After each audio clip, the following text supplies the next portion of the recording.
Donc aujourd'hui, on est avec Aminata Malé qui va nous partager son parcours. Ça va être dans le même format que le premier épisode. On va d'abord laisser la parole pour se présenter. Ensuite, on va parler de la partie académique, tout ce qui est études. Ensuite, la partie professionnelle, tout ce qui est insertion professionnelle, qu'est-ce que tu fais. Et ensuite, tu auras l'occasion de donner les conseils, ce que toi, tu aurais aimé savoir avant de commencer euh, Lancer. ton parcours. Donc, Ok, sans plus tarder, je te laisse la parole pour te présenter. d'accord. Alors, merci pour la parole donnée. Je suis Aminata Dit Bamin Malé. Je précise parce qu'il faut toujours dire ça. Il y a Bamin dedans. Donc, c'est Aminata Dit Bamin Malé. Je suis jeune entrepreneur. Je suis juriste de formation, politologue aussi. L'entrepreneuriat, le côté de l'entrepreneuriat, je suis vraiment axée sur tout ce qui est élaboration de stratégies pour la communication des institutions gouvernementales. Voilà, maintenant, on le sait tous, quand il s'agit de la communication, il y a un peu de généralité dedans. J'aide aussi des entités privées dans tout ce qui est communication, élaboration de communication, tout ce qui est livrable également, tout ce qui est carte de visite, vraiment tout ce qui va avec l'impression, du designing jusqu'à l'impression. Et dernièrement également, toujours dans le sens de l'entrepreneuriat, je me suis développée sur la confection de carnets. Donc, ce sont des carnets vraiment assez particuliers parce qu'ils sont dirigés vers une audience précise. C'est des carnets qui sont faits pour le développement et la reprogrammation de trajectoire des femmes. Voilà. En gros, on va dire que c'est ce que j'aimerais qu'on retienne de moi. Parfait, Voilà. parfait. C'est très bien, c'est très bien. Donc, on va passer sur la partie académique. Donc, tu es libre de présenter ton parcours de la manière que tu veux. L'idée, en Mhm. fait, c'est que les jeunes, par exemple, qui sont à la fin des études secondaires, à la fin du lycée, puissent s'inspirer, si jamais il y en a qui sont intéressés par la communication, par ce que tu fais, savoir déjà vers quelle voie se diriger à la fin des études secondaires, à l'université, pour que ça soit le choix soit plus facile pour eux. Et de temps en temps, je vais peut-être t'interrompre pendant que tu Oui, parles de ton parcours pour avec relancer plaisir. sur certains sujets ou certaines questions. Donc voilà, mais Ok, vraiment, ok, tu es libre d'accord. d'aller comme tu veux. D'accord, bah, je pense qu'on va recommencer, pas jusqu'à la maternelle, mais à la source après le bac, quoi. Donc, voilà. Déjà, j'ai un bac littéraire. Ok. J'ai un bac littéraire et vraiment, je pense que déjà ce choix-là, c'est vraiment parce que je suis très lecture, très découverte. J'ai cet esprit-là assez curieux. Voilà, et j'ai toujours aimé la diplomatie. C'est ce qui m'a poussée c'est ce qui m'a poussé à aller vers les lettres et tout. Parce que j'avais dit ça une fois quand j'étais petite à ma maman. Je lui avais dit que j'aimerais être diplomate et tout, voyager, régler les problèmes parce que j'aime beaucoup faire ça. Elle m'a dit, bah, il va falloir que tu lises beaucoup. Hein. Il va falloir que tu lises beaucoup. Et je me rappelle que notre bibliothèque là-bas à Manantali, j'étais une abonnée fan de là-bas. J'aimais vraiment. J'ai commencé à lire très tôt. Wow. Donc, ça m'a beaucoup aidé. Ça m'a aidé dans ma trajectoire beaucoup, scolaire avant d'arriver aux études supérieures. Donc, ça m'a facilité tout ce qui est langue et tout. Donc, j'ai eu un bac littéraire. Et ensuite, je suis allée sur du droit. Ok. Donc, c'est là-bas que ça a commencé parce que il y a eu beaucoup de remises en question. Parce que je pensais directement que j'allais, moi, j'étais diplomatie, donc droit international, tout ce qui va avec. Je pensais directement commencer là-bas, mais voilà, à ma grande surprise, je devais commencer par le tronc commun, donc le droit général. C'était un grand fou. J'ai eu beaucoup de fois où j'ai dit, est-ce que je vais pas aller en gestion? Est-ce que je vais pas, voilà, j'étais beaucoup. Mais pendant 2 ans, vraiment, c'était vraiment du droit général, privé, public, vraiment tout mélangé. Ensuite, vers la licence 3, donc j'ai directement basculé vers le droit public et j'ai compris vraiment que c'était fait pour moi. J'étais dans mon environnement, tout ce qui est droit international, droit politique, sociologie politique, économie politique même. J'ai même étudié un peu de droit musulman dedans, pour te dire. Donc, vraiment, droit du travail, droit de la famille, tout ça. Et il faut savoir que c'était en Tunisie. D'accord. Donc, du fait de comment l'éducation se constitue là-bas, c'est vraiment des prérequis, quoi. Le droit constitutionnel, le droit musulman. Donc, forcément, quelle que soit la filière, on commence toujours par là. Et c'était très passionnant, je t'avoue. Et ça m'a beaucoup aidé aussi. Donc, après L3, j'ai eu ce couac-là parce que j'ai dû changer d'université. Et je pense que c'était mon premier gourmand, si je peux dire, scolaire. parce que j'ai dû changer d'université. Et on avait les stéréotypes là, parce que tu vois, le syndrome du CV clean, là, où tu as commencé dans une université, tu veux terminer là-bas, parce que si tu changes, il y aura toujours ce petit questionnement de pourquoi. Voilà, j'étais entre deux mondes carrément. C'était très difficile pour moi. Parce que je me disais, j'étais quand même une université qui avait vraiment, qui était réputée vraiment pour le domaine de tout ce qui est droit. C'est carrément la faculté de droit. Donc, quitter là-bas et aller faire droit public dans une autre université, je pense que ce changement-là m'a un peu secoué aussi. Mais c'était, sans le savoir, c'était vraiment le début de la meilleure aventure hein, pour moi. Parce que franchement, le droit public, j'ai vraiment découvert, parce qu'il y avait cette immersion là-dedans. C'était pas que de la théorie. On était vraiment dans beaucoup de pratiques, on a eu beaucoup de simulations, simulations des Nations Unies, de la Cour pénale internationale. Vraiment, c'était très animé, très... Voilà, ça m'a reconforté. Oui, c'est ça. Ça m'a beaucoup reconforté dans mon choix du droit international, public et tout. Ok. Donc, bon. Et, le- Ensuite, voilà, L3, la licence, tout ça qui va avec. J'ai fait c'était une licence fondamentale, donc j'ai pas eu à soutenir. ok, J'ai directement récupéré mon diplôme et tout ça. Bon, après, il y avait le questionnement, mais je pense que depuis là-bas, j'étais sûre de ce que je voulais faire. Donc, j'ai directement basculé vers les sciences politiques. d'accord. Donc, c'était Alors, ça. Bon. Mhm. on va revenir un peu sur la licence avant de passer au Oui, master. vas-y. J'ai déjà quelques questions. Euh, Oui, vas-y. Première question, Oui. pourquoi le choix de la Tunisie? Mhm. OK. Pourquoi le choix de la Tunisie? Et ensuite, je pense qu'il y a beaucoup d'étudiants qui rencontrent ce dont tu parlais là, quand Oui. au début du programme d'études de licence, c'est très général. Tu fais beaucoup Oui. de choses et tu te retrouves noyé dans beaucoup de matières, puis tu sais pas, si tu sais pas exactement où est-ce que tu veux aller, Mhm. ça peut être un peu difficile à ce niveau-là. Donc peut-être revenir un peu sur ça et donner Mhm. des billes sur qu'est-ce qu'il faut faire quand on est Ouais. dans ce type de situation pour pouvoir débloquer Mhm. la situation. Et ensuite, on parlera du master. Il n'y a pas de souci. Alors, le choix de la Tunisie, je pense que c'est je préfère mettre ça dans le cadre du destin, mais vraiment, il y avait une suite logique. Parce que du coup, ma grande sœur avait commencé là-bas. Elle était à sa quatrième année, je crois, si je me trompe. À sa cinquième année. Quand j'allais là-bas, c'était sa dernière année. Donc, elle, c'est le cycle d'ingénieur. Donc, mais c'est vraiment elle, dans la famille, qui a découvert la Tunisie d'abord.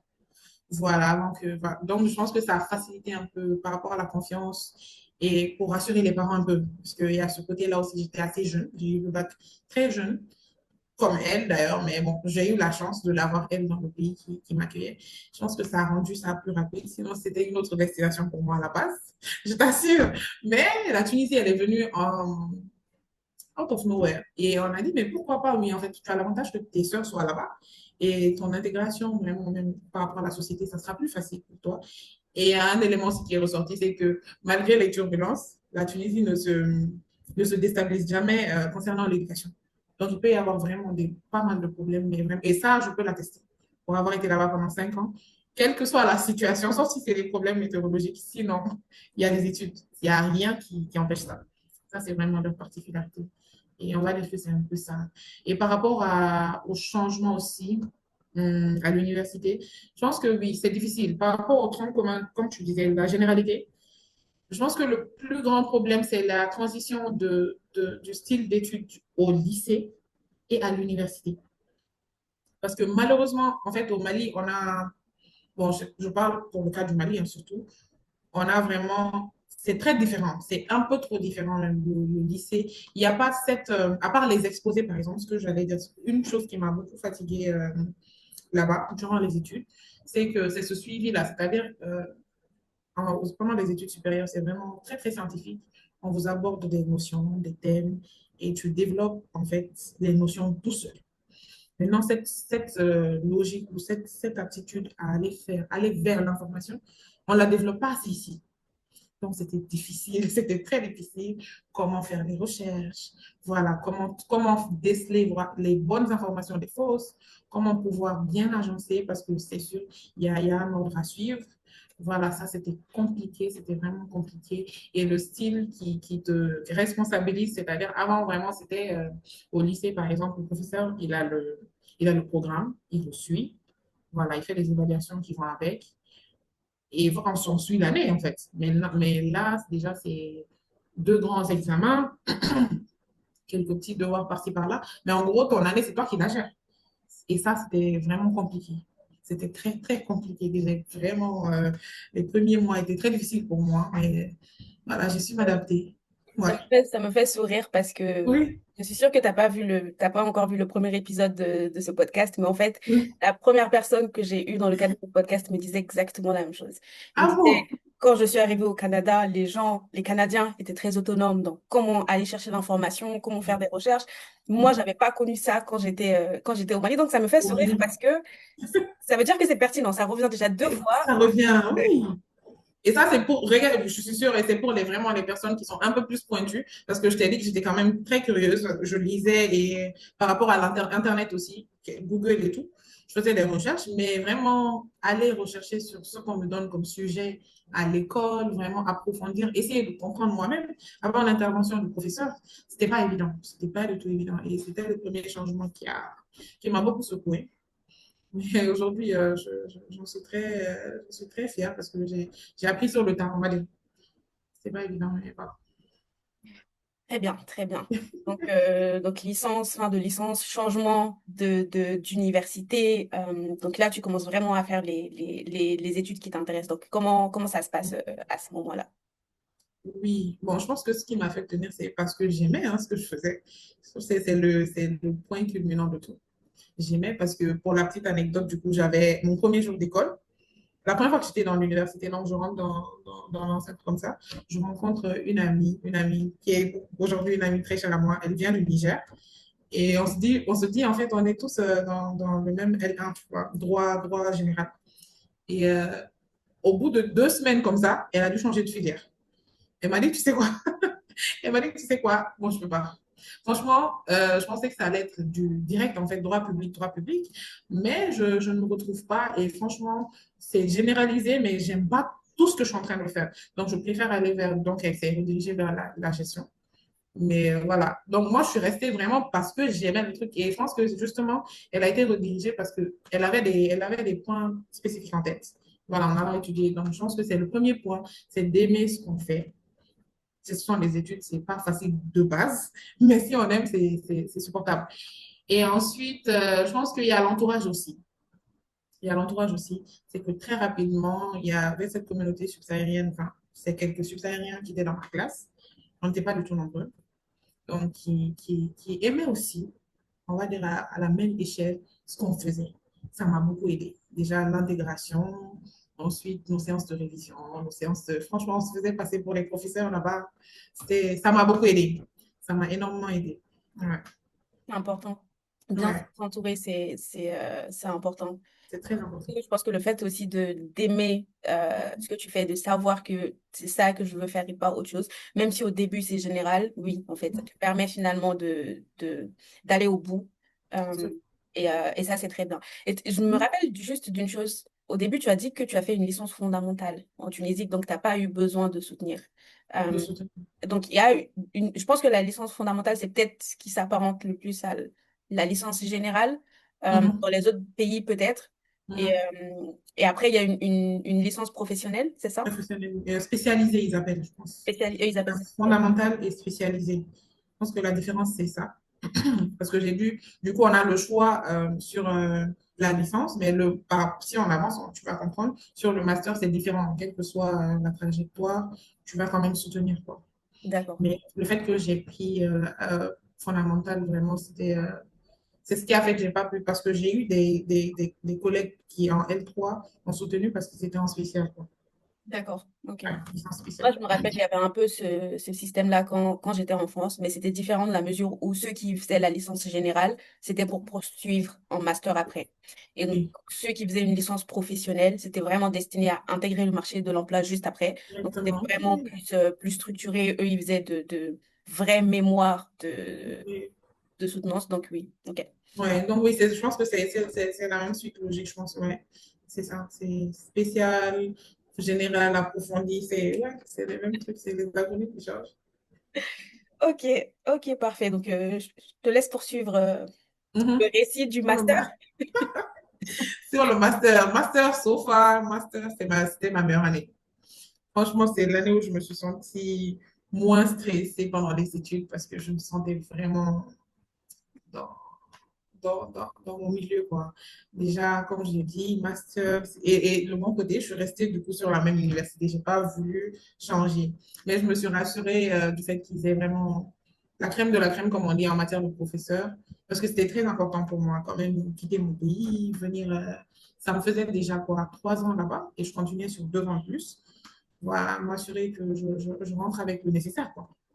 Donc, M1, ça se passe très, très bien. Les premiers cours, j'aime beaucoup. J'apprends, c'est très, très straight to the point, quoi. C'est vraiment les matières que j'aime. Donc, tout ce qui est, j'ai appris, voilà, sur tout ce qui est les droits européens, les droits de voisinage. Je te cite un quelques cours que j'ai bien aimés. J'ai continué la sociologie politique. J'ai étudié les régimes politiques également, le droit pénal international, le droit international pénal, les deux qui sont différents.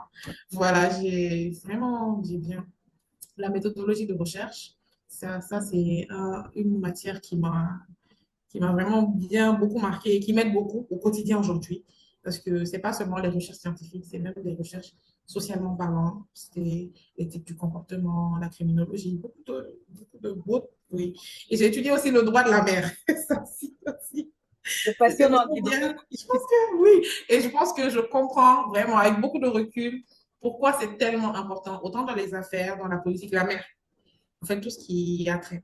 C'est tellement important et c'est dommage qu'on n'ait pas de débouché, que le Mali n'ait pas de débouché, mais parce que c'est tellement important dans le développement d'un pays, de la politique et du business, des affaires. C'est entre autres les matières qui m'ont marqué, mais sinon j'ai la politique, la science politique, beaucoup de matières. Mais ce sont celles qui m'ont le plus marqué sur les 2 ans. Et du coup, ma deuxième année s'est sanctionnée sur mon mémoire. Et le choix de mon mémoire, je pense qu'on va en parler. On va en parler. C'était très, très intéressant. Bah, du coup, la première année, c'est très bien passé. C'était les cours normaux, voilà, tous les 2 semestres. Et ensuite, pour la deuxième année, on n'avait qu'un seul semestre et le reste de l'année, c'était la préparation du mémoire. Donc, mon premier semestre également, il se passe bien. Je continue sur les cours là, droit de la mer, méthodologie de recherche, régime politique, droit de voisinage. Voilà, c'était très intéressant. Et ça me pousse et ça me pousse à m'intéresser encore plus sur l'Union africaine. Je me suis intéressée là-dessus. D'ailleurs, c'était le sujet de mon mémoire, c'était le règlement des différends entre les pays de l'Union africaine. Vraiment les différents, quoi, parce que Là, tu étais vraiment porté sur la diplomatie, dis donc. je le suis toujours, sache que il y a eu beaucoup entre-temps, mais je t'assure que c'est toujours là. C'est toujours là. Je me donne les moyens. Dès que j'ai l'occasion, vraiment, les forums, je rate pas l'occasion de revivre ça. J'ai pas oublié, j'ai pas perdu dessus, mais je pense qu'il y a des choses qui viennent avant, quoi. Ouais. Je ne vais pas rester comme ça. Mais c'était un choix, vraiment, c'était personnel. Et j'ai aimé traiter le sujet. Même si ce n'était pas facile de faire le mémoire, j'ai aimé. Il y a l'association des Maliens, mais il y a l'association des Africains, même subsahariens, là-bas. Et vraiment, il y avait des doyens là-bas qui m'ont beaucoup aidé. Des gens qui ont un peu travaillé dans les institutions politiques, enfin, internationales plutôt. Le choix de mémoire et tout ça, le règlement de différents. Vraiment, ça m'a permis d'un peu comprendre, comme je te disais, comment le mécanisme d'organisation, de fonctionnement, comment ils géraient les crises, comment est-ce que bah, ça se passe en fait. Ça fait déboucher sur beaucoup d'autres organisations, notamment la CEDEAO, qui est pour l'Afrique de l'Ouest. Sinon, il y a beaucoup d'autres voilà, communautés économiques. Un peu, enfin, c'est les 4 côtés du continent, on va dire ça comme ça. Et ça fait comprendre aussi beaucoup de, comment on va dire, de déséquilibre qu'il y a dans les relations entre États et comment cette organisation qui est l'Union africaine gère également. Il y a tout ça dedans. Et vraiment, franchement, c'était fatigant, mais j'étais passionnée jusque-là. Il m'arrive de temps en temps d'aller feuilleter mon mémoire, regarder des pages. Voilà, et dernièrement, au boulot, il y avait une conférence sur la zone économique libre d'échange. Pardon.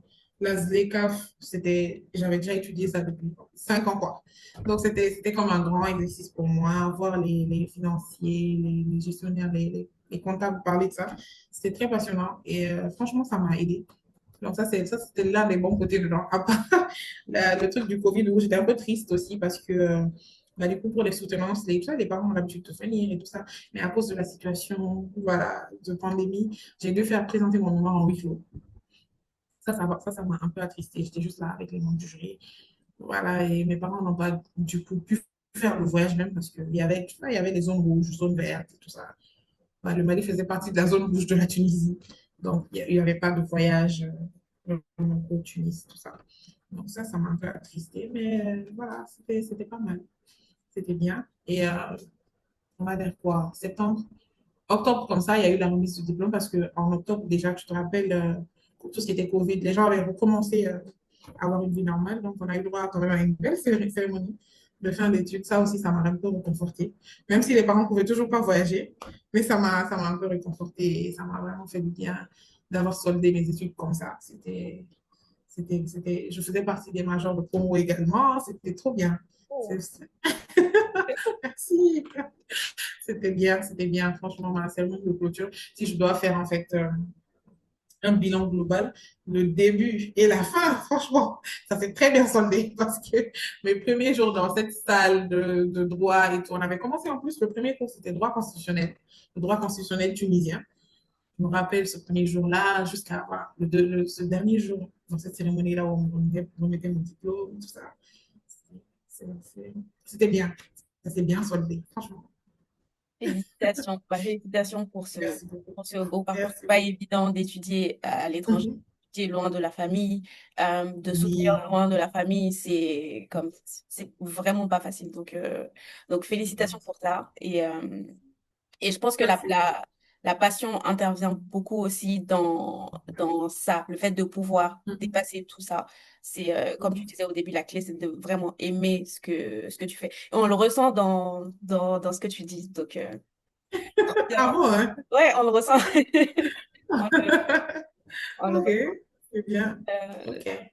donc, pour clôturer un Mhm. peu cette partie sur les études, est-ce qu'il y a des choses qui te semblent vraiment importantes que tu voudrais partager avec des gens Mhm. qui veulent faire des études de droit public ou qui sont intéressés même par les études universitaires en Tunisie? Qu'est-ce que tu leur Ok. dirais? Mhm. Alors, je commencerai d'abord par bah, je pense que le plus important déjà, c'est de choisir la filière qui te convient le plus. En fait, de choisir vraiment ce que tu aimes. Ça facilite beaucoup de choses. Parce que de base, rien n'est facile. En matière d'acquisition, quand il faut acquérir le savoir et quoi que ce soit, ce n'est jamais facile, mais quand tu aimes, ça fait passer la pilule plus facilement. Ensuite, bah, pour revenir à peu près à mon chemin, Dieu merci, par rapport à l'entourage, vraiment, il faut bien s'entourer. Et c'est tellement important pour ton propre développement. Et autant même pour le séjour dans ce pays étranger-là aussi. Faut s'entourer de personnes qui te poussent à vraiment aller de l'avant. Autant pour tes études que pour ta vie de façon globale. Bah, ensuite, on va peut-être, je ne suis pas forcément la meilleure pour le dire, mais peut-être que la passion m'a fait faciliter ça, la discipline aussi dedans. Parce qu'on le dit, je l'ai expliqué comme ça, mais c'était pas un parcours du tout linéaire. C'était pas, il y avait beaucoup de hauts et de bas et beaucoup de justesse dedans. Donc, mais quand même, il faut de base savoir ce que tu veux. Quand tu sais ce que tu aimes, tu le fais. Il faut savoir ce que tu veux. Ça te facilite aussi beaucoup. Ça enlève un peu le brouillard là, dans tes prises de décision. Ensuite, si c'est pour continuer les études en Tunisie, franchement, j'ai quitté la Tunisie il y a 5 ans quand même. Je pense qu'elle a beaucoup changé, mais par rapport aux études, j'ai pas eu écho de mauvais retours là-dessus. Donc, je pense que c'est toujours la même chose. Et on le dit, hein, on le disait toujours à nos nouveaux arrivants, c'était le même truc, c'est que si tu veux étudier, tu vas étudier. Et si tu ne veux pas étudier là, tu ne vas pas étudier. Je pense que l'environnement en est pour beaucoup de gens. Donc, il faut bien s'entourer, savoir ce que tu veux, aimer ce que tu fais. Euh, voilà, et laisser le reste se faire, en fait. Ouais, ça, ce sont les indispensables vraiment pour avoir gain de cause. Parfait, Ouais. parfait, parfait. Mhm. Et donc, je terminerai sur cette partie académique, Je vais rebondir sur ce que tu disais tout à l'heure quand tu parlais de discipline. En fait, j'aime bien Mhm. rappeler souvent que la motivation est très éphémère. La motivation, c'est ce qui va te Oui. permettre d'entamer quelque chose. Ça te permet juste de commencer. La motivation te De permet commencer, juste oui. de commencer. Mhm. Maintenant, quand tu commences, ce qui va te Mhm. permettre de finir, c'est la discipline. Ouais, Et pour être discipliné, il faut que tu aies conscience de pourquoi tu fais. C'est ton pourquoi qui va te c'est guider à ça. chaque fois. et la discipline. Et ça, c'est très important dans tout. Absolument. Ça, c'est hyper important. Oui. Ouais, c'est clair, c'est clair. Comme tu l'as dit, hein, franchement, c'est ça. Il faut être constant aussi. Je pense que c'est justement et le moteur vraiment de l'évolution, c'est la constance. C'est la constance parce que, comme je l'ai dit au départ, pour revenir sur les moyens de recherche, c'est ce nouveau monde-là entre le lycée et l'université, je pense que c'est parce que j'ai été constante quand même dans le fait de savoir rechercher, apprendre à rechercher jusqu'à comprendre et savoir le faire correctement. Donc, la constance aussi, elle est très importante. C'est très important. Mhm. Donc nous, on va passer à la partie donc après post-diplôme, insertion professionnelle. Pour nous, ça sera tout de suite, mais pour vous, ça sera dans la vidéo de la semaine prochaine.